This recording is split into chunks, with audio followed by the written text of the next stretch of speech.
8-ാം വയസ്സിൽ ആദ്യമായി പെയിന്റിംഗ് പ്രദർശനം നടത്തി. അതിനുശേഷം 79ഓളം എക്സിബിഷനുകൾ നടത്തി. അതെ. എന്ത് പറയുന്നു ഇനോൺ?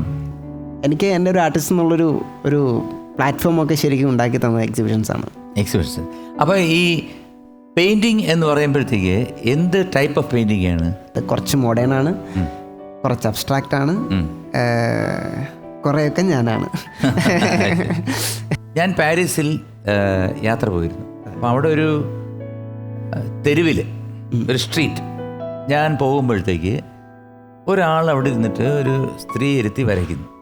അപ്പോൾ വേറെ ക്യൂ നിൽപ്പുണ്ട്, 2 പേര് വേറെ. ഇദ്ദേഹം ഏകദേശം വളരെ പെട്ടെന്നാണ് വരച്ചിട്ട് ഒരു പേപ്പർ കൊടുക്കുന്നു, 10 യൂറോ വാങ്ങിക്കുന്നു. ഞാൻ അങ്ങനെയാണ് ജീവിച്ചത് കുറേ കാലം. ജീവിച്ചത്. എനിക്കൊന്നും ഒരു 8-9 വയസ്സ് ആവുമ്പോൾ മുതൽ ഞാൻ ആക്ച്വലി പണിയെടുത്തുകൊണ്ടിരിക്കുകയാണ്. ഞാനും അതെ, അച്ഛനും അതെ, അമ്മയും അതെ.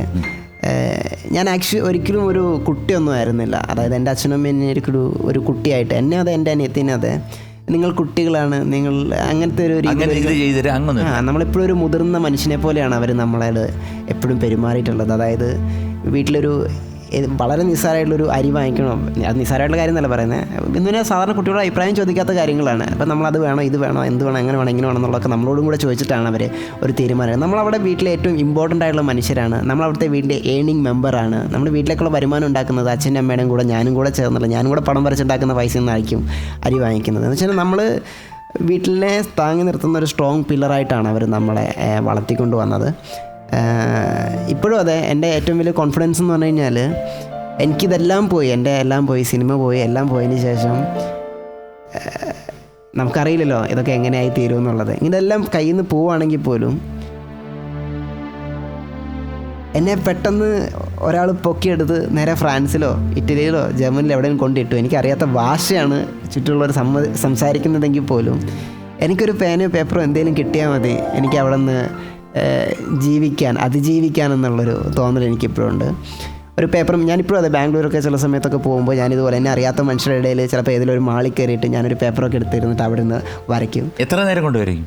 ഒരു 10-15 മിനിറ്റ് കൊണ്ടൊക്കെ ഒരാൾ എനിക്ക് വരച്ചു കൊടുക്കാൻ പറ്റാറുണ്ട്. അപ്പോൾ അങ്ങനെ കുറച്ച് പൈസ പെൻസിലുകൊണ്ട് ഞാൻ പല രീതിയും ചെയ്യാറുണ്ട്. ഇപ്പോൾ പെയിൻറ്റിങ്ങൾ ചെയ്യാറുണ്ട്, പെൻസിൽ ചെയ്യാറുണ്ട്, പെയിൻറ്റിങ് ലൈവുകൾ നമ്മൾ സ്റ്റേജിലൊക്കെ വേണ്ടി ചെയ്തിട്ടുണ്ട്. എന്ന് പറയുമ്പോൾ കുറേ കൂടുതൽ സമയം എടുക്കത്തില്ല? ഇല്ല, എൻ്റെ ഒരു കുറച്ചുകൂടി ഫാസ്റ്റായിട്ട് ചെയ്യുന്നൊരു രീതിയാണ്.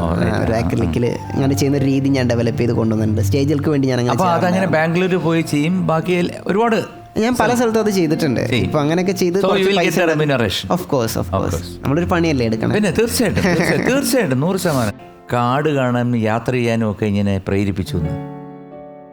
എന്തായിരുന്നു അതിൻ്റെ ഒരു എക്സ്പീരിയൻസ്? എവിടെയൊക്കെ പോയി? കേരളത്തിലെ ഏതാണ്ട് എല്ലാ കാട്ടിലും നമ്മൾ പോയിട്ടുണ്ട്. കുഞ്ഞിലെ തന്നെ അച്ഛനമ്മയും കൊണ്ടുപോയിട്ടുണ്ട് കാട്ടിൽ.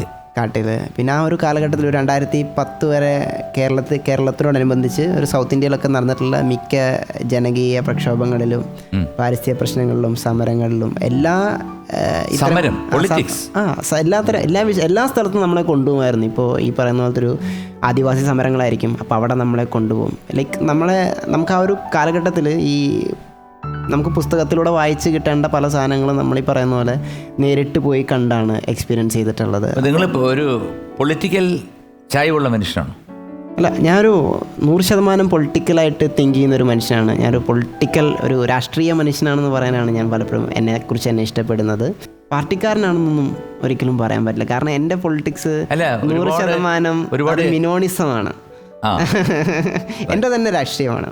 ഞാൻ ചോദിക്കാൻ കാര്യം, ഒരുപാട് പ്രക്ഷോഭങ്ങളിൽ പങ്ക് എടുത്തിട്ടുണ്ടെന്ന് പറഞ്ഞു, അതുകൊണ്ടാണ് ഞാൻ ചോദിച്ചത്. അത് നമ്മൾ കുഞ്ഞിലെ മുതൽ അച്ഛനും അമ്മയും ഭാവിയിൽ ഇവർ വളർന്ന് വലുതാവുമ്പോൾ അയ്യോ എനിക്ക് രാഷ്ട്രീയമൊന്നും ഇല്ല, അതെന്തോ വലിയ അപരാധമാണ്, പ്രശ്നമാണെന്നൊക്കെ പറയുന്ന രീതിയിലുള്ള അരാഷ്ട്രീയ മനുഷ്യരായിട്ടൊന്നും വളർന്നു വരരുതെന്ന് അവർ ഉറപ്പായിട്ടും കുഞ്ഞിലെ തന്നെ ചിന്തിച്ചിട്ടുണ്ടായിരുന്നു.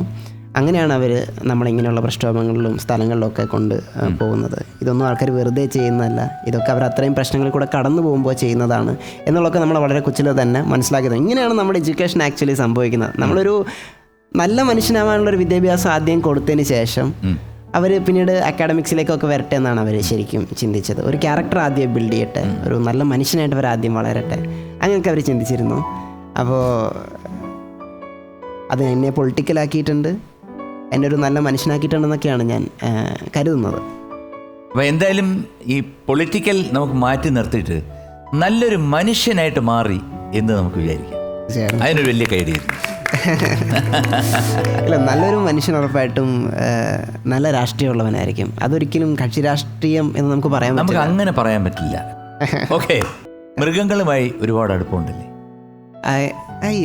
എനിക്ക് ഇഷ്ടമാണ്, ഭയങ്കര ഇഷ്ടമാണ്. വീട്ടിൽ പക്ഷി മൃഗാദികൾ ഒക്കെ ഉണ്ടോ അതോ ഇഷ്ടമാണെന്ന് മാത്രമേ ഉള്ളൂ?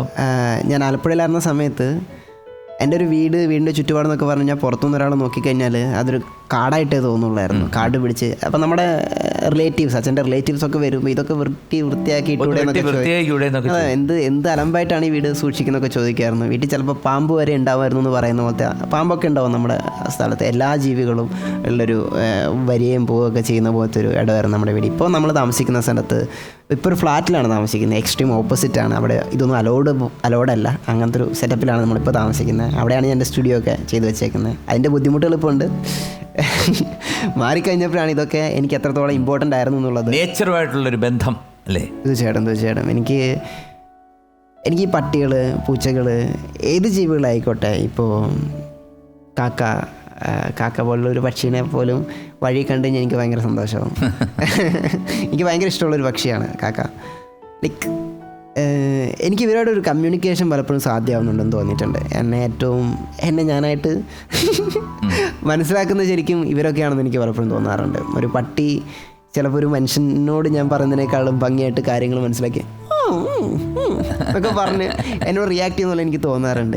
ലൈക്ക് അവരീ പറയുന്ന പോലെ നമ്മളെ ഇപ്പം മിനോണായിട്ടൊന്നുമല്ല, എന്നെ ഒരു ബേസിക് മനുഷ്യനായിട്ടായിരുന്നു അവർ പലപ്പോഴും കാണും. ഈ കണ്ണൂർ എയർപോർട്ടിൽ ഒരു ചിത്രം വെച്ചിരിക്കുന്നത് അത് മിനൻ്റെ ആണോ?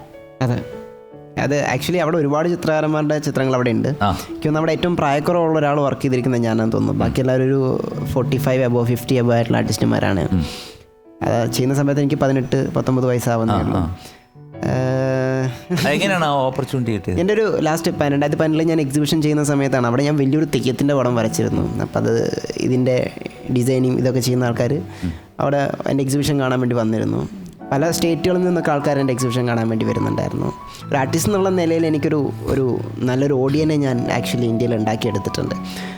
ആ സമയത്ത് എക്സിബിഷൻ കാണാൻ വന്നപ്പോഴാണ് ഓൾറെഡി ഇവിടുത്തെ വർക്കുകളെല്ലാം തീർന്നിട്ടുണ്ട്. അവർ ചെയ്തു വെച്ചിട്ടുള്ള ചില വർക്കുകളിലൊന്നൊക്കെ അവർ സാറ്റിസ്ഫൈഡും അല്ല. അപ്പോൾ അങ്ങനത്തെ അവസ്ഥയിലാണ് അവർ എൻ്റെ എക്സിബിഷൻ കാണാൻ വരുന്നത്. അപ്പോൾ അവർക്ക് വേണ്ടത് അവരവിടെ കണ്ടു. അപ്പോൾ അവരതുപോലത്തെ ഒരു വർക്ക് വേണം, അവർക്കൊരു ഓർഡർ തരാനുണ്ട് എന്നൊക്കെ സംസാരിച്ചു. വലിയൊരു ഓർഡർ, അതുപോലത്തെ ഇപ്പം ഞാൻ അതിനോട് സിമിലർ ആയിട്ടുള്ള വലിയൊരു വർക്ക് ഇപ്പോൾ ചെയ്തുകൊണ്ടിരിക്കുകയാണ്. ഇപ്പോഴും പറയാറൊന്നും ആയിട്ടില്ല. അത് അങ്ങനെ വരുന്നതാണ് ഈ എക്സിബിഷൻ. നമുക്ക് അങ്ങനെയൊക്കെയാണ് വലിയൊരു കാര്യമല്ലേ, കാരണം ഇത്രയും വലിയൊരു VIP റൂംസിലെ പെയിന്റിങ്സ് ഒക്കെ ചെയ്തിരിക്കുന്നത് ഞാനാണ്. അപ്പോൾ ഇനിയും ഉയരങ്ങളിലോട്ട് പോട്ടെ, പുതിയ സിനിമകൾ കിട്ടട്ടെ എന്ന് പ്രാർത്ഥിക്കുന്നു.